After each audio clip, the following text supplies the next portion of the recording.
Okay, so you want to get right to the core of things, cut through all the extra noise. We get it. Yeah, time's valuable. Exactly. And you've given us some really interesting stuff. Audio clips, articles, vocab lists, all circling around. Diet, exercise, and health, how they all connect. It's a big topic, definitely interconnected. So for this deep dive, our mission basically is to pull out the absolute key insights from everything you shared, give you a clearer picture of staying healthy now and, well, what things might look like down the road. Sounds good. You've got info on heart health, fitness trends now versus, say, 50 years ago, and some pretty futuristic ideas about food. Well, let's jump right in then. Maybe start with the basics. Diet, how it directly hits us. That audio recording 3A had a really good way of putting it. Oh yeah, the heart is a muscle analogy. It makes sense, right? Like any muscle, it needs the right fuel. And that recording explained how a high-fat diet, the wrong kind of fat, can cause buildup in your arteries. Exactly. Fatty material, LDL cholesterol sometimes, plaque. It basically starts to narrow the pathways for your blood. Slowly, often, without you realizing it at first. Which is, well, scary. Because if that pathway gets blocked... That's where the danger lies. Block Okay. an artery to the heart, that's a heart attack. The recording stressed how urgent treatment is. All right. Block one going to the brain, that's a stroke. And the audio mentioned those effects can be, long-lasting, sometimes incurable. It really highlights the stakes. It really does. But the flip side, the good news, is that the right diet does the opposite. Pretty much. It helps manage weight, keeps those arteries clearer. So you're actively lowering your risk of those big problems. Heart attack, stroke. It's preventative. And that connects nicely to one of the vocab lists, actually. It defined a healthy diet as basically just giving you energy and the stuff your body needs. Simple, really. It is simple in concept, not always easy in practice, but the principle is clear. Fuel the muscle, keep the pipes clear. Okay, fuel is essential. But the engine needs to run too. So, exercise. Audio 3B focused on that. Yeah, and the first point was pretty direct. Exercise is really effective for weight management. How does that work exactly? Does it just burn calories while you're doing it? Well, yes, but 3B also mentioned something interesting. Regular exercise actually makes your body burn calories faster, even when you're resting. Oh, really? Like it boosts your metabolism overall? Sort of, yeah. Your baseline energy use goes up a bit. Yeah. And specifically for the heart, the recording talked about aerobic exercise. Right, the kind that gets you breathing harder, heart pumping faster. Exactly. Deeper breaths, higher heart rate. That's what strengthens the heart muscle itself and burns calories efficiently. And the examples were pretty standard things, yeah. Walking fast, jogging. Brisk walking, jogging, running, swimming, cycling. Stuff most people can access. Doesn't have to be some extreme sport. Good point. Right. What about how much? Did it give any guidelines? It mentions studies suggesting aiming for about 30 minutes, maybe 4 to 6 times a week. But it definitely stressed, work up to it gradually. And talk to your doctor first, I assume. Absolutely. That was a key point. Individual advice is best. Plus, listening to your body. They mentioned that sort of can't talk comfortably test. Ah, yeah. If you're too breathless to chat, you might be pushing too hard. Right. And also alternating exercise days with rest days. Giving your body time to recover is important. Helps avoid injuries. Makes sense. And again, this loops back to the vocabulary words like benefits of exercise, being in good health. It all fits together. It really does. Exercise isn't just one thing. It affects the whole system. Okay, diet and exercise, the here and now sorted. Let's look ahead. That article on future dietary changes was fascinating. Very sci-fi in places. It really painted a picture, didn't it? The first big trend was personalization. Really dialing things in. How so? Like beyond just choosing low-fat options. Oh, yeah. It talked about nutrigenomics matching food to your specific genes, plus AI meal planners, smart kitchens.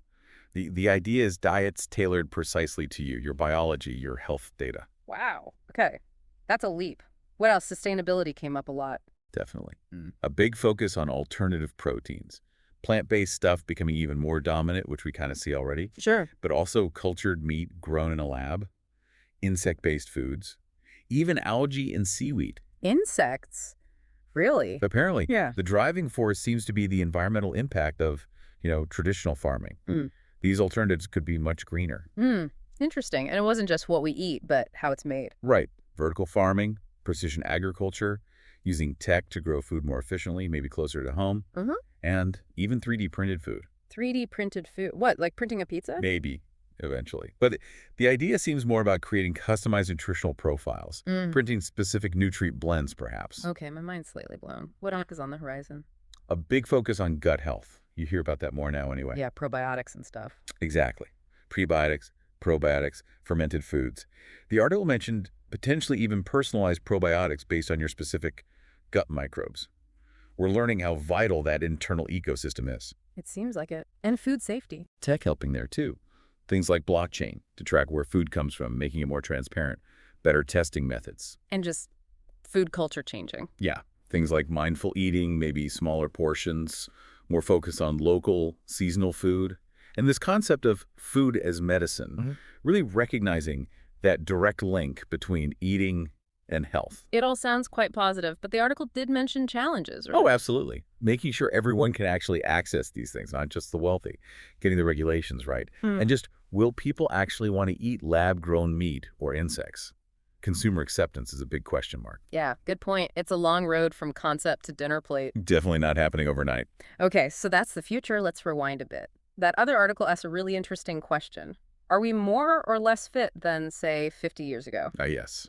That one laid out arguments for both sides. It's not straightforward. What was the case for less fit? Seemed kind of intuitive. Well, yeah. More sedentary jobs, technology keeping us sitting, diet changes, more processed food, sugary drinks, bigger portions, less physical activity in schools, apparently. Urbanization, too, maybe. Less space to run around. That was mentioned. And Yeah. just screen time. Phones, computers, TV. Huh. It all adds up to less movement. It paints a familiar picture for many, I think. Definitely. Less built-in activity in daily life. Exactly. That neat non-exercise activity thermogenesis, the calories you burn just pottering about, has likely decreased for many. But then there's the more fit argument. How does that work? Well, there's way more awareness now about fitness being important. The whole fitness industry, gyms, classes, personal trainers, it's massive. True. Lots more options. And maybe more people doing specific sports or recreational activities. Plus, better medical care means people can stay active longer.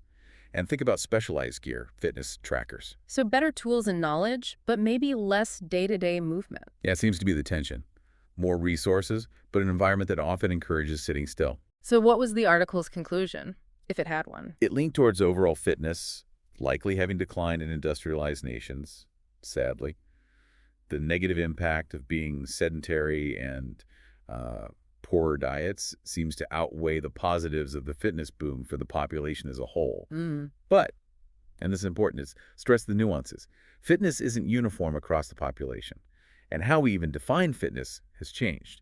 Plus, comparing data from 50 years ago is tricky. Right. It's not a simple yes or no. It depends who you're talking about and what you mean by fit. Exactly. Lots of variables. You know, listening back to those pronunciation tracks like 3C, distinguishing breath, the noun, from breathe, the verb. Yeah. It just made me think about the aerobic exercise discussion, how fundamental breathing is, getting enough air, controlling your breath. It's basic but crucial.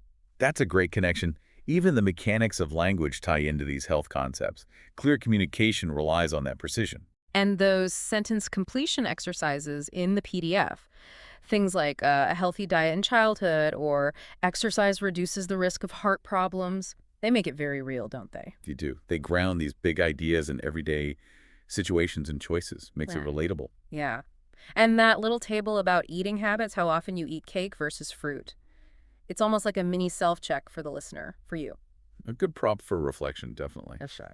How do your own habits stack up against, well, the advice we've been discussing? Any small changes that seem possible?